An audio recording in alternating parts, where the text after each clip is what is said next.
Hello and welcome to this MyThemeShop video tutorial. In today's video I'm going to be showing you how to set up and install the eCommerce theme from MyThemeShop. eCommerce is a beautiful, modern and professional grade WordPress theme that is perfect for e-commerce sites. And the first thing to do is to head over to the MyThemeShop member area at mythemeshop.com/go/member. And there you want to download the theme files, the documentation and the demo data. In order to speed up the process of the video, I've already done that, and so I'm going to head straight over to my WordPress dashboard. The first thing to do is to install the WooCommerce plugin, which is going to power the e-commerce part of the site. And we can do that just by going to plugins and then hovering over that and clicking add new. Here you just want to do a search for WooCommerce. In that search box there, press return. And now you just need to click the WooCommerce plugin by WooThemes and just click install now. WordPress is then going to download that for you, and all you need to do now is click activate. That's going to get WooCommerce set up on your site, and now we can install the theme. You do that by going to appearance and then themes. Now you want to click add new and then upload theme. And now you just need to upload the theme that you have just downloaded from the member area. So just click choose file and then select that theme from your computer and then press install now. What's going to happen now is that WordPress is going to upload that for you. So that's uploaded now, and I just need to click activate. And we're going to see now that we've got the eCommerce theme activated on our site. Next thing we're going to do is install the dummy content, which is shown on the demo of the site on mythemeshop.com. We can do that just by going to tools and then import. You then want to select WordPress. And you just want to click choose file and then go into the dummy data folder here. You'll need to have unzipped it. And then you just need to select blog dummy data.xml and then click open and then upload that file and import that content. And so we just want to map that onto a user, and you'll want to download and import file attachments. Just click that box. And we're going to see that's already done. And now if we just click on import again and then WordPress again, then choose file, and we can also import the WooCommerce dummy data. And that's going to get this displaying how we want it, which is how it's shown in the demo on mythemeshop.com. So again, you just want to import onto an author and tick download and import file attachments. And we can see that that has been successful as well. So now we just want to head over to the theme options panel. And to get there, we just need to go to appearance and then click theme options. This is the real nerve center in the theme, and in a minute in this video I'm going to be walking you through all of these options here. But for now, we're just going to scroll down a little bit and get to import and export. And here we can import any of the presets, demo layouts that you'll have seen on mythemeshop.com just by clicking import on this. So I'm going to go for the default, and to import all of the settings to get this set up, I just need to click import and then OK. Now there's one final import thing to do, which is set up the widgets. And to do that, I need the widget import and export plugin installed. So in order to do that, I want to head to plugins and then once again go to add new. And here I just want to search for widget import export and press return on that. And then here we can see the widget importer and exporter plugin, and you just need to click install and then activate.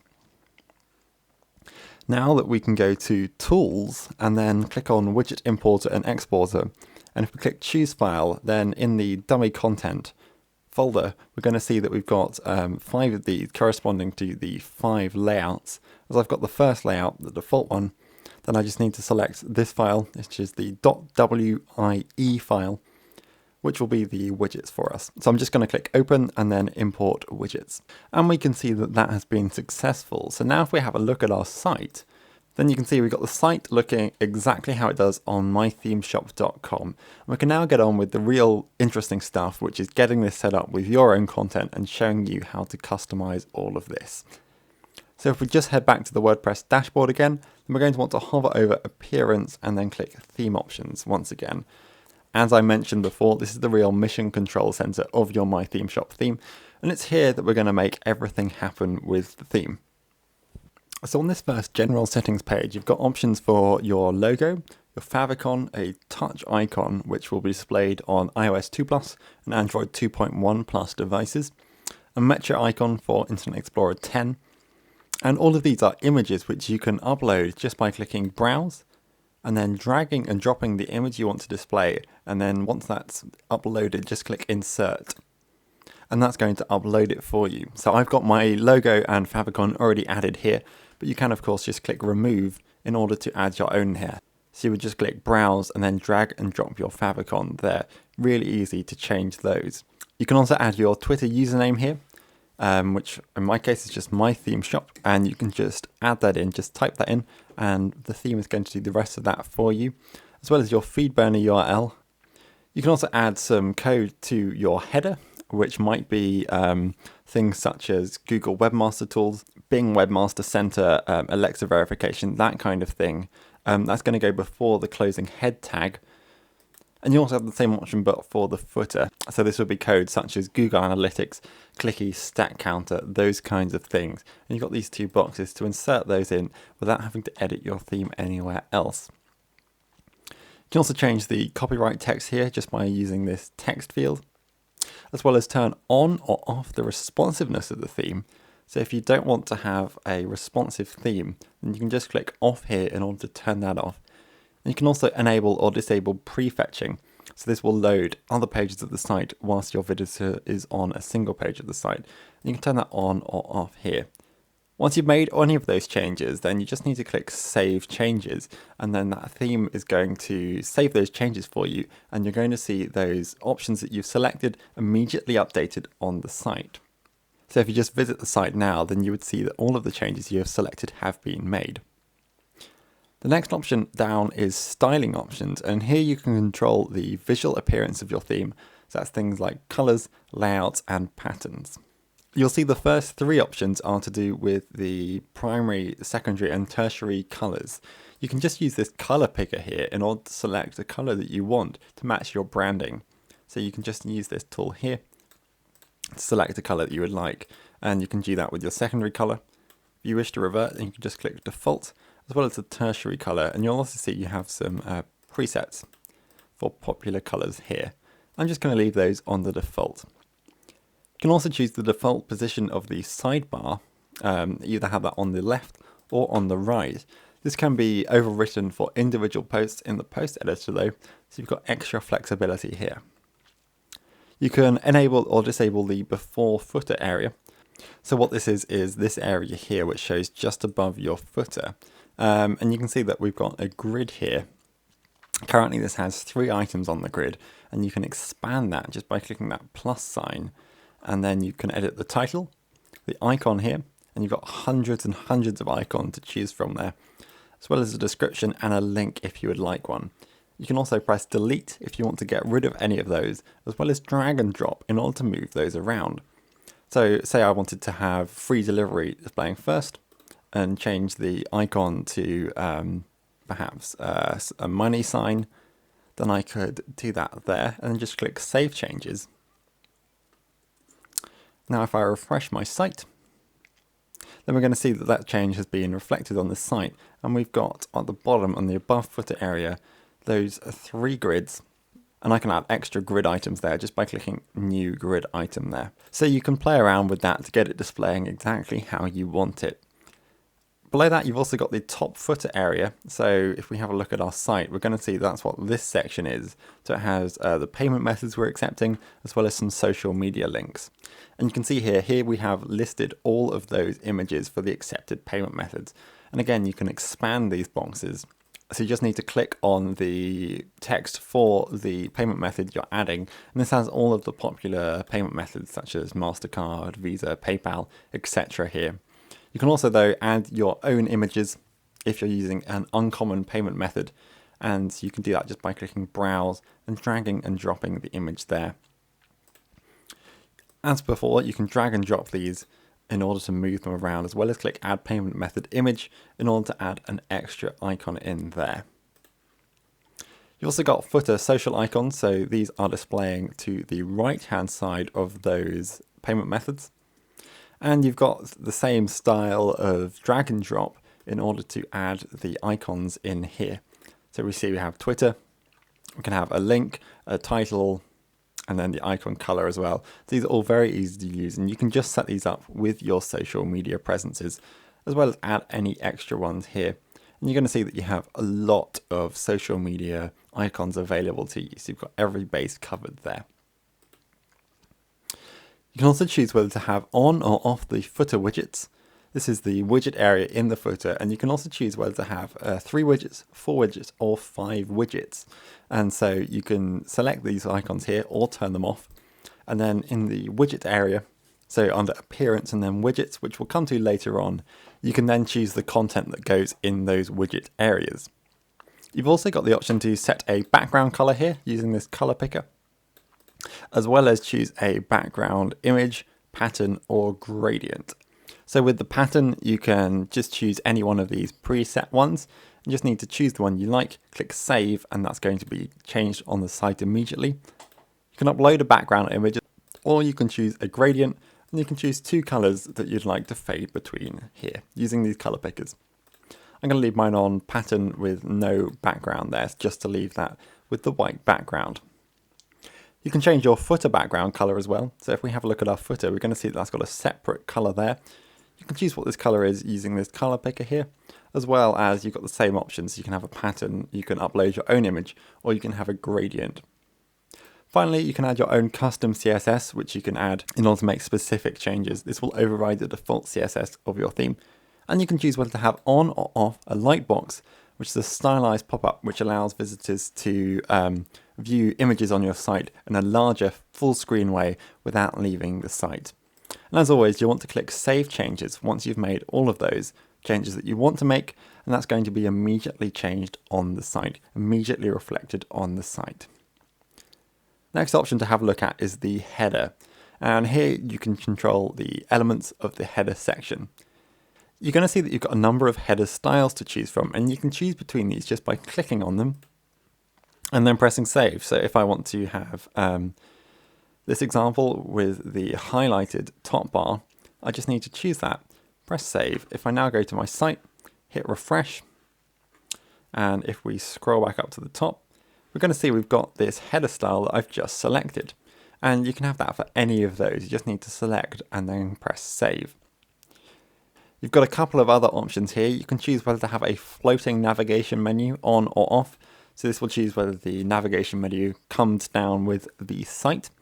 You have the primary menu on or off, as well as the secondary menu, and choose whether to show or hide a logo completely. You can also independently set the header background color using this color picker, and as with the background and the footer background, you can change background image, pattern, or gradient just by selecting the ones you want and pressing save. Next we have the homepage, and from here you can control all of the elements that display on the homepage. And so you can see we've got a couple of options on display here. First of which is the homepage slider, which is the main featured slider on the homepage. You can turn that on or off by using these buttons here, and you can also set the slides if you've got that on. So we're going to see by default we have these 2 saying style up. And so you can choose the content of the slide, the title, the subtitle, the heading, the subheading, as well as the button text, an image, and a link. And you can just press OK. You can also add a new slide as well as drag and drop these. So I'm just going to edit this slide in order to show you what that looks like. So we'll go for women's style. And I'm just going to change some of these texts. So we can see here we can add in a subtitle as well as the heading, the subheading. So if we just have a look at our site, we're going to see that's what these sections are here. And this is how we can change this text. You can add your own image here just by pressing browse and then dragging and dropping an image. So I've got this one I had earlier. You want to have these quite wide and so that they display full width on even the largest screens. And you can see here the dimensions of this one I'm uploading here is 1920 by 700. You just need to click insert into post in order to upload that. And you can just press OK. If we now save those changes and then refresh on our site, then we're going to see what that looks like. So you see we have the slider loading. We have the first style with the men's style. And then the second one, you can see we've got these titles we've just added, as well as that image we've just added. And that's how you add those huge, great featured areas to your site. And you can, of course, just drag and drop these in order to move them around, or press add slide in order to add a new one there. I'm just going to get rid of that so we don't have a spare one. You're going to have some options for your home page. So you can see here we have two columns, one for enabled and one for disabled. And we can move items between the two just by dragging and dropping. And you can also expand those in order to set the content. So for example, this welcome area has this text here, and if we look on our site, we'll see that's what this area is here. We can drag and drop in order to move these around. So if we've disabled the banners, but if we have the welcome area move down one, just save that and refresh on our site. Then we're going to see what that looks like, and we've got this thin banner and then the welcome icon. So you can just see what these have on them. The thin banner, for example, you can just expand that, set the text you want, and then click save. The product categories slider is going to display a slider of the categories you've got. And this is grabbing content from the products section of your site. So this is how you add products into your site. And you'll see on the left-hand area, you've got an area for products. If we just click on categories here, then we're going to see that we have all of these categories here, and we can upload an image. So if I just edit the albums category, for example, and add an image in, I'm just going to choose from my library any of these images, and then just click update. Then if we refresh our homepage, we're going to see that this albums category now has this image that we've just selected once that loads in there. And you might want to select that so that it is a more appropriate height. But that just shows you how you use it. So this is our categories slider, and it's grabbing content from the categories in the products area. So if we just click on products, you're going to see that these are the products that I've got in the demo content, but this is how you would add in products to your site. You just need to click add products, fill in the details for all the products that you'd have on sale on your site. Just going to head back to the theme options though, and then again click on homepage. And we can carry on looking through these. Also have the lookbook, which is a way of showing off various styles. And you can see here we can add in images here. The recommended size is 148 by 284, and you just need to click on browse in order to add your images in there. You can also add a title, and as always, just drag and drop to move those around, and you've got add image at the bottom. Product tabs is going to show some of our products for us, and you can see you can choose between this hover over effect. And we've also got offers, which is going to show some offers on our homepage, as well as brands. And here you can select to shop by brand, and you've got the same image settings here. So you can just add a title, add your image at the recommended size, which is 170 by 100, and also a link, and just click OK. And you can also add in extra images there. And you've also got latest post, which is going to show you the latest posts from your blog. Two we have disabled are banners, which we had up top. It's going to display our banners for us, and also products grid, which is just going to show a grid of products. And you can see you can add the settings, choose the total number of products and the number of images to show as well. So you can just have a play around and drag and drop these in order to move them around as well. And you can enable or disable groups. So for example, if I wanted to have the banners at the top here, but disable the thin banner, then I would do so like that. Once you're done, just click Save Changes in order to save those, and that's going to be immediately reflected on the site. Next to look at is WooCommerce, and here we have a number of options to control the WooCommerce shop. You'll note we've already enabled the WooCommerce plugin because that was one of the first things we did here. So we've got the number of products on the shop page, and that's just a number you can change here. Shop page is what one of these looks like. So here we have the shop page for clothing, for example. And you can see here we have 9 products, and if you hover over, you've got that shop detail saying quick look, as well as view details and add to cart. But you might want to change that to something else, such as featured, or have the buttons in the center, or slide the buttons in from the bottom. So I'll just save that and show you what this looks like by clicking save and then refresh here on my live site. And we're going to see, so here we've got those icons slide in from the bottom, for example. And you can just have a play around with those in order to get them showing how you want. You can enable or disable the related products carousel on the single product view.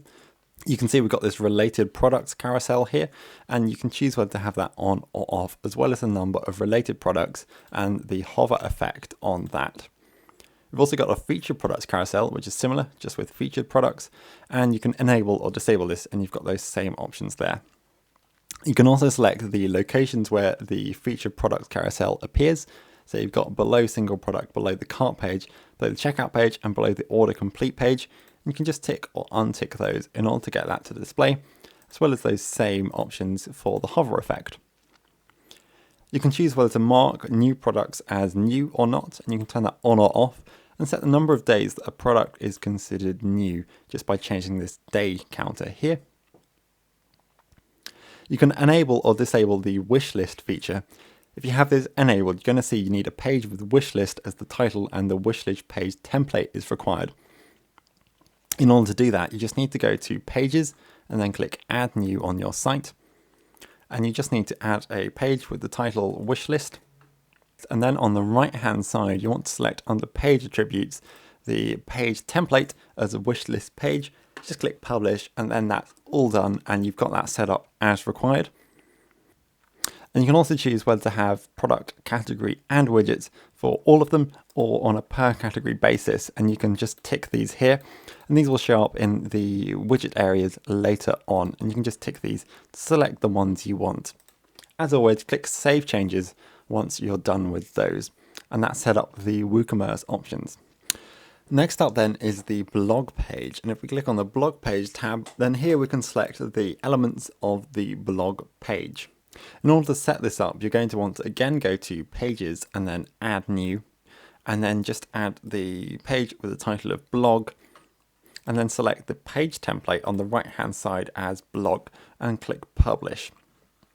If we just view this page, then we're going to see that this now has the blog page template applied, and this is what the theme options here is going to control.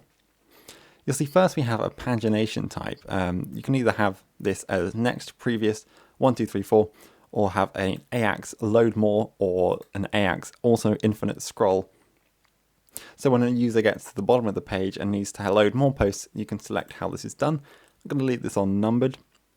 You can also enable or disable search results displaying instantly below the search form. So if we have this on, I'll show you what this looks like. And you're going to see on the search bar, if I just search for this post on the left hand side here, we're going to see that if I search for Brazil, I've got those search results displaying immediately. I can then click to show all of those results. So that's what AX Quick Search does. You can also choose whether to have excerpts or full posts displaying on your homepage and other archive pages, as well as the post meta info that you want to display. So you can just drag and drop these in order to enable or disable icons such as the author name, dates, categories, and comment count. So if I want to disable the date, for example, I would just drag that in there.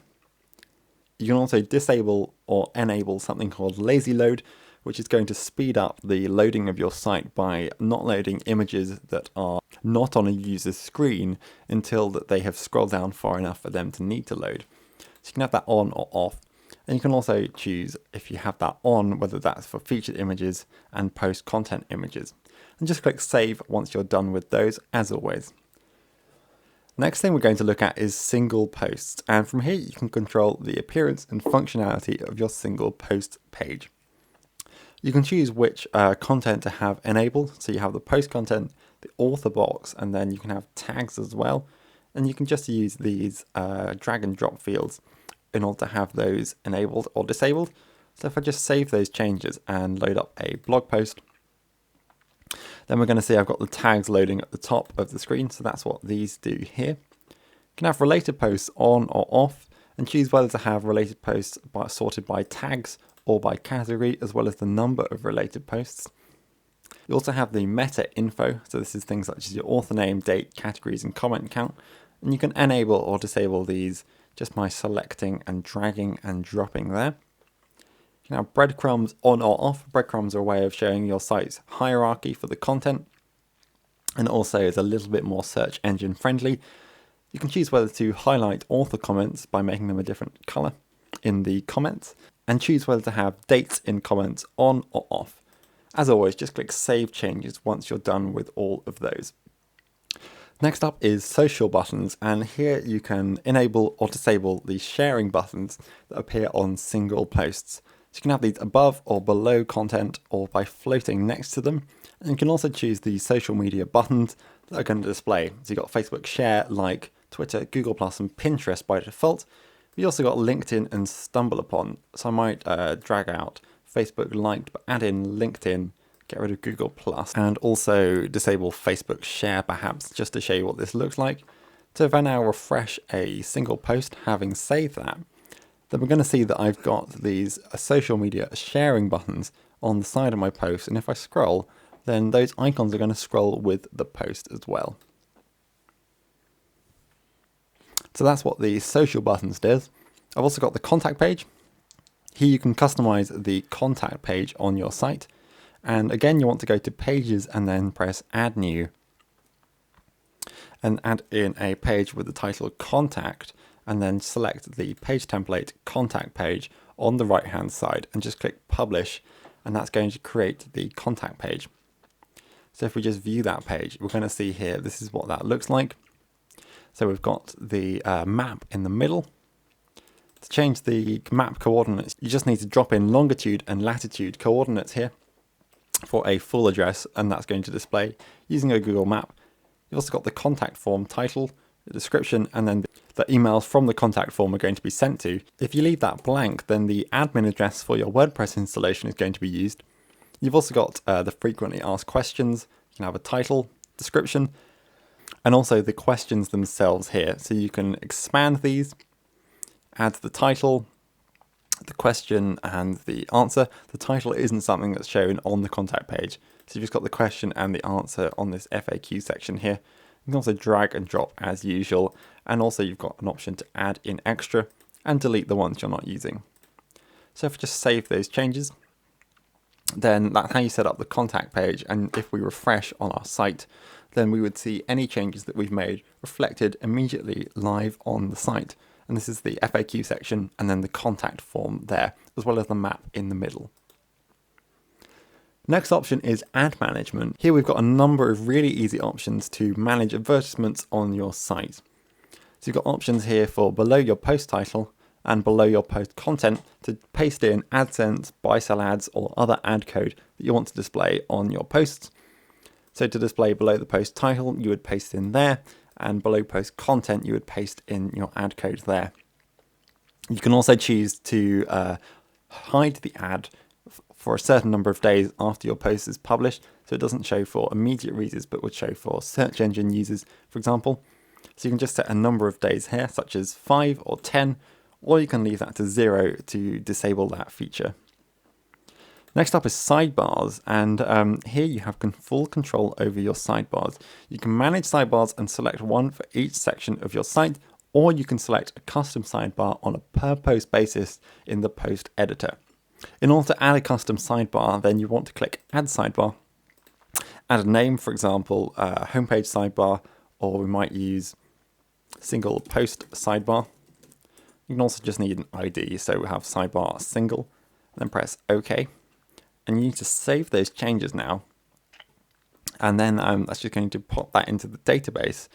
And once that's saved, then if we now go to single post and click on this drop down, we can choose between the default no sidebar and the single post sidebar we just created. What this is going to do is create an extra bunch of widget areas that we can use in the widget section later on in order to have custom widgets displaying only on single post. And you see you've got other options for the archives, category archives, and so on here. And you can have as many custom sidebars as you like, or you can have, and you can also select these on a per post basis when you're publishing your posts. You'll want to click Save Changes once you're done with those. For the navigation, then we're going to use the WordPress menu editor. So if we just click on this link here, it's going to take us to the built-in WordPress menu editor, and here you can choose all of your menus, and if you click on manage locations you can choose what is displaying where. So I'm going to have my primary menu showing here, my secondary menu here, save those changes, and then if I just click on edit menus I can edit the primary menu, so that's what this one here. Just select that and I can add in these details here. I can move these around by drag and drop, for example, in order to make subheadings, or I can add extra content by just ticking products, such as this product here. And I've got that now added to my menu. And you can see we've got all of these options here in order to get the menus looking exactly how you want. And you'll want to save those changes once you're done with those. So now if I take a look at my site, then we're going to see that I've got this primary and secondary menus added up the top on my site. And they're displaying exactly how I wanted, with those sub-menus showing up as drop-downs. If we head back to the theme options, then we're going to see that the next options are typography and translate. There are separate videos showing you how to use these on the MyThemeShop website. So just head over to the support area to view those and find out how to use the typography, which is just controlling the fonts on your site, and also the translation options, which is a way of just translating all of the text on the theme. Finally, we have the import and export that we showed you earlier. So these are the preset options, but you've also got an export button, and you can just copy and paste this code in order to export, as well as create a child theme just by typing in your name and pressing create child theme. You'll obviously want to save those changes once you're done. The final thing then to show you is the widgets, and this is the last thing you need to know when setting up this theme. You're going to see on the left hand side here, you've got all of your available widgets, including these MyThemeShop specific widgets. And on the right hand side, you've got all of these widget areas, a lot of these which you can set up in the theme options. So where you've chosen the number of widget areas, for example, or the number of columns, then this is going to correspond here. And using these widgets is very simple. You just need to expand the widget area you want to control. So you're going to see we've got the sidebar, the footer areas, the single post sidebar, which is the one that we added earlier, the custom sidebar we added. You've got a shop page sidebar, and so on and so forth. And you've also got those specific areas such as the homepage banners, the homepage lookbook, and the homepage offers, which are areas that we added earlier to the homepage on the theme options panel. If we just take a look at the sidebar though, we're going to see that we've got widgets already added, which are the ones we imported earlier, but you can also just drag and drop any of these widgets. So for example, recent posts, you just drag and drop that onto the widget area where you want it to display, add the title, fill in the details, and then that's going to save for you. You can also delete, and that's the save button there. And you can also drag and drop these or move between widget areas. So for example, if I wanted to move the search from the regular sidebar to the single product sidebar, then I would just drag and drop in order to do that. And that will save automatically for me. And using all of these widgets is very simple. You see, you also got some WooCommerce specific widgets, such as the product price filter or product search. And this will allow users really to get the most out of your site. And you just need to have a play around with these. So for example, the shop page advertisements, you can see we've got the MyThemeShop ad widget in here. And if we expand that, we're going to see that we've got this image, select the width, and whether it's the first ad in a row, you've got link, text, and so on and so forth. You can see we've got a separate ad here that's only 1/3.